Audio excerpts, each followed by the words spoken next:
জল সংরক্ষণ, বৃষ্টির জল ব্যবহারের প্রসার এবং বজ্র ব্যবস্থাপনাকে আরও কার্যকর করতে আগরতলায় শুরু হয়েছে দুদিনের এনভায়রনমেন্টাল ইঞ্জিনিয়ারিং কনভেনশন।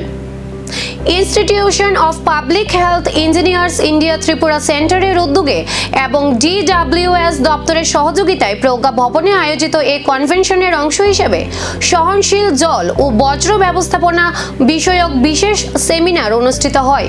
অনুষ্ঠানে উপস্থিত ছিলেন মন্ত্রী টিঙ্কু রায়, DWS দপ্তরের সচিব ইঞ্জিনিয়ার অভিষেক সিংহ সহ বিভিন্ন বিশেষজ্ঞ ও আধিকারিক। বক্তব্যে মন্ত্রী বৃষ্টির জল সংরক্ষণ, জল অপচয় রোধ এবং সচেতনতা বৃদ্ধিতে সকলের সম্মিলিত উদ্যোগের উপর গুরুত্ব আরোপ করেন। এখন নজর এই কনভেনশনের সুপারিশ বাস্তবায়নের মাধ্যমে জল সংরক্ষণ ও বজ্র ব্যবস্থাপনায় কতটা ইতিবাচক পরিবর্তন আসে। শিলংয়ের মানুষের জল পাচ্ছে, তারাও তো জল সেইভাবে পাম্প করে নিয়ে যাচ্ছে। আমরা কেন পারবো না? আমরাও করতে পারি। আমাদের ছোট ছোট শহর, ধর্মনগর ছোট শহর, কৈলাসহর ছোট শহর, আমরা সেখানে তো এগুলো ডিজাইন করতে পারি যে ধর্মনগরের জলটা আমরা ঊনকোটি পাহাড় থেকে নিয়ে যাব। কত? 20 কিলোমিটার দূরে। আমরা কৈলাসহরটাকে যদি দেখি, ঊনকোটি পাহাড় থেকে কত দূর?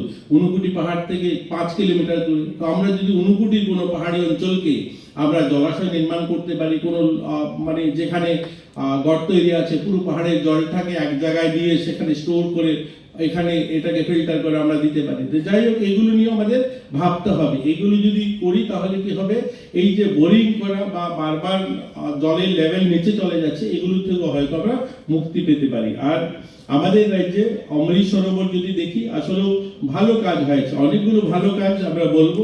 আমরা গত 2-3 বছর আগে যখন এই অমৃত সরোবর শুরু হয়েছিল, আমরা 682টা আমাদের মতো ছোট রাজ্যে, যেখানে পশ্চিমবঙ্গ থেকে যারা এসেছেন, আপনাদের একটা জেলার সমান আমাদের রাজ্য, যেখানে পপুলেশন 40 লাখ, একটা ছোট্ট এরিয়া, সেই তুলনামূলকভাবে যদি দেখি আমরা 682টা অমৃত সরোবর হয়েছে। ভালো অমৃত সরোবর হয়েছে অনেক জায়গায়।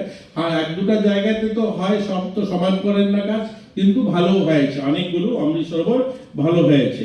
বিকশিত ভারত নির্মাণের লক্ষ্যে ভারত এগোচ্ছে, প্রধানমন্ত্রীজি বলছেন। আমি একটা কথা বলবো, এই যে আপনারা ওয়েস্ট ম্যানেজমেন্টের কথা বলি আমরা, বা শহর ডেভেলপমেন্ট, বা আমাদের নতুন নতুন ইনফ্রাস্ট্রাকচার আমরা গড়ছি, আমাদের মাথায় রাখতে হবে আমাদের এই ভারতবর্ষে আমাদের এখন দেখার এই কনভেনশনের সুপারিশ বাস্তবে কতটা কার্যকর হয় এবং জল সংরক্ষণে কতটা নতুন দিশা দেখাতে পারে এই উদ্যোগ।